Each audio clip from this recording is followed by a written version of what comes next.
Baiklah Bapak Ibu, saudara-saudara yang kekasih dalam nama Tuhan Yesus Kristus, marilah kita membuka ibadah kita pada hari ini dengan bernyanyi dari nyanyian Kidung Jemaat HKBP nomor 467 ayat 1 hingga ayat yang kedua.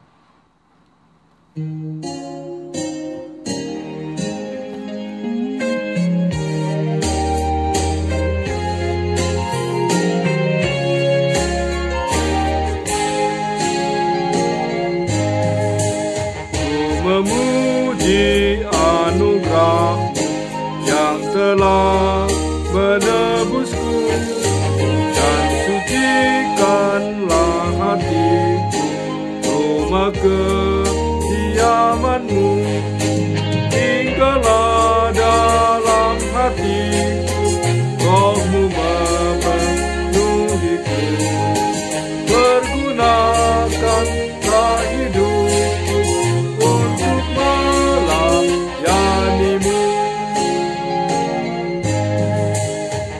Peliharalah hidupku dan penuhi hatiku, dan mengalirlah berkat-Mu melalui diriku, tinggallah dalam hatiku, rohmu memenuhiku, pergunakanlah hidupku untuk melayanimu.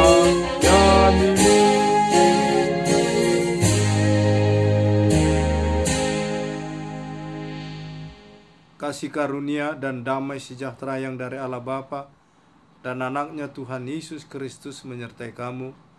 Amin.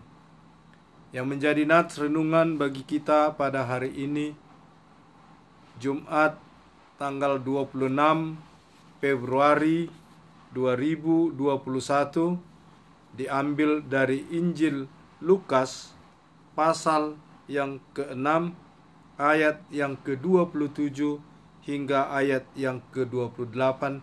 Demikianlah bunyinya. Tetapi kepada kamu yang mendengarkan aku berkata, kasihilah musuhmu, perbuatlah baik kepada orang yang membenci kamu, mintalah berkat bagi orang yang mengutuk kamu, berdoalah bagi orang yang mencaci kamu. Demikianlah firman Tuhan. Bapak Ibu, saudara-saudari yang kekasih di dalam nama Tuhan Yesus Kristus, nats ini adalah merupakan bimbingan Tuhan Yesus kepada para murid-muridnya.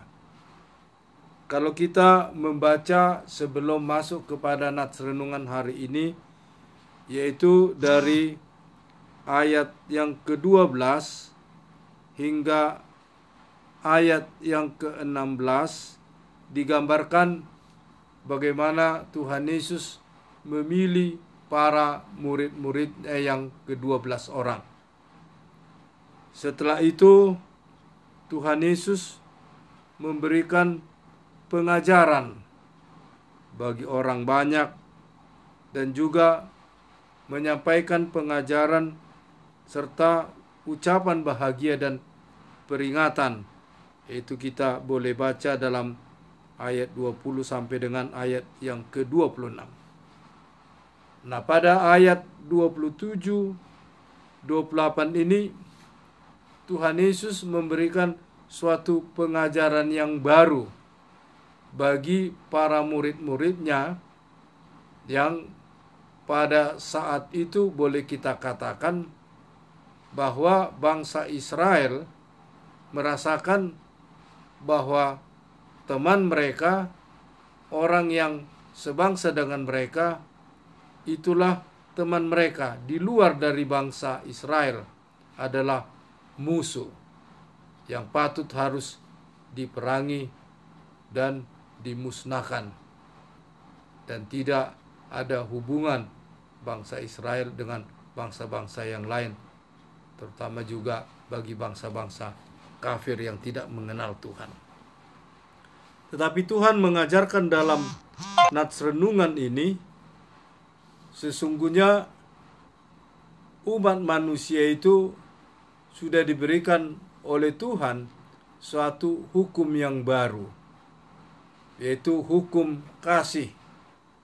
Kasihilah Tuhan Allahmu dengan segenap hatimu, dengan segenap jiwamu, dengan segenap kekuatanmu, dengan segenap akal budimu, dan kasihilah sesamamu manusia seperti dirimu sendiri, sebagaimana tertulis dalam Injil Matius pasal 22 ayat 37 sampai dengan 39. Dengan hukum ini Tuhan Yesus menginginkan bahwa orang-orang yang percaya, orang-orang yang mengikut Dia haruslah hidup di dalam mengasihi dan menunjukkan kasih, dan Tuhan tidak menginginkan adanya permusuhan, kebencian. Nah, inilah yang mau diajarkan oleh firman ini kepada kita di tengah-tengah kehidupan kita sebagai orang-orang yang dikasihi oleh Tuhan di dalam pengasihannya di dalam Yesus Kristus, yang telah datang ke tengah-tengah dunia ini memberikan tubuh dan darahnya untuk melepaskan kita dari dosa dan kematian, menebus kita dari dosa dan kematian, di mana sesungguhnya kita umat manusia ini adalah musuh Tuhan karena dosa itu. Tetapi Tuhan mengasihi kita. Dia rela berkorban, memberikan anaknya yang tunggal, mati di kayu salib untuk menebus kita umat manusia, supaya lepas dari dosa dan kematian, dan boleh hidup bersama dengan Tuhan di dalam sukacita dan kehidupan yang kekal. Firman ini juga mengajarkan kita, mengingatkan kita, sebagaimana juga yang diajarkan oleh Rasul Paulus dari hukum atau pengajaran Tuhan Yesus, di mana dalam Roma pasal 12 ayat yang ke-17 dikatakan Rasul Paulus, "Janganlah membalas kejahatan dengan kejahatan, lakukanlah apa yang baik bagi semua orang." Janganlah membalas kejahatan dengan kejahatan, lakukanlah apa yang baik bagi semua orang. Dengan demikian, sebagaimana Paulus menyatakan suratnya kepada jemaat di Roma, juga kepada kita, supaya kita jangan membalas kejahatan dengan kejahatan, tetapi sebaliknya, seperti yang dikatakan dalam Roma pasal 12 ayat 21. Janganlah kamu kalah terhadap kejahatan, tetapi kalahkanlah kejahatan dengan kebaikan. Sebagaimana Tuhan yang maha baik, yang maha pengasih itu, yang telah rela mati di kayu salib untuk mengampuni kita orang yang berdosa, supaya hidup di dalam kekekalan bersama dengan Dia. Kiranya firman ini mengajar kita, membimbing kita, agar senantiasa kita menjauhkan kebencian, menjauhkan dendam, tetapi kita hendaknya hidup saling mengasihi dan melakukan hal-hal yang baik yang menjadi kemuliaan bagi Tuhan, kemuliaan nama Tuhan, dan membawa sukacita dan berkat bagi kita. Kiranya firman ini menguatkan kita di tengah-tengah berbagai kenyataan-kenyataan hidup yang kita alami. Marilah untuk melakukan kuat kasih yang daripada Tuhan, mari kita meminta kekuatan kuasa Allah melalui Roh-Nya Kudus, karena Tuhanlah yang mampu memberikan kekuatan dan kemampuan kita untuk melakukan apa yang baik, yang berkenan kepada Tuhan, yang menjadi kemuliaan bagi namanya, membawa sukacita dan berkat bagi kita sekalian. Amin. Kita berdoa.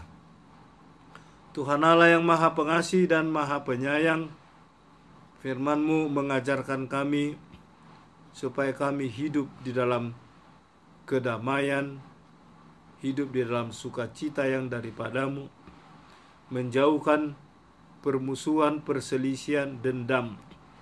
Tetapi kami boleh saling mengampuni, saling menopang, dan boleh melakukan kebaikan-kebaikan demi untuk kemuliaan bagi nama-Mu.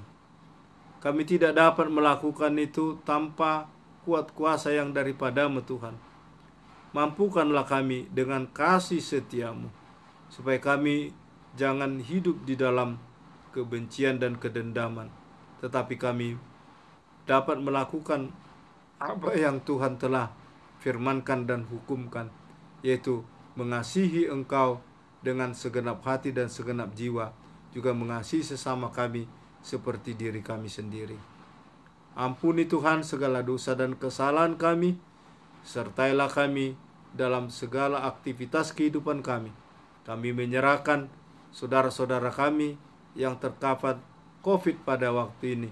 Kalaupun diisolasi di rumah sakit atau di rumah, Tuhanlah yang memberikan kekuatan obat yang mereka pergunakan. Tuhanlah yang memberikan mereka kekuatan supaya hidup di dalam keyakinan berserah diri kepadamu, dan Tuhan memberikan kesembuhan. Kami juga menyerahkan saudara-saudari kami dimanapun berada yang dalam sakit penyakit. Tuhan berkati para medis dan obat yang mereka pergunakan untuk memberikan kesembuhan. Juga pemerintah kami, seluruh jemaat-Mu dan majelis-Mu dimanapun berada, temani dan kuatkan kami menjalani kehidupan kami di tengah-tengah tantangan-tantangan kehidupan pada masa kini. Terimalah Tuhan doa kami ini di dalam pengasihan-Mu, di dalam Kristus Yesus, Tuhan dan Juru Selamat kami.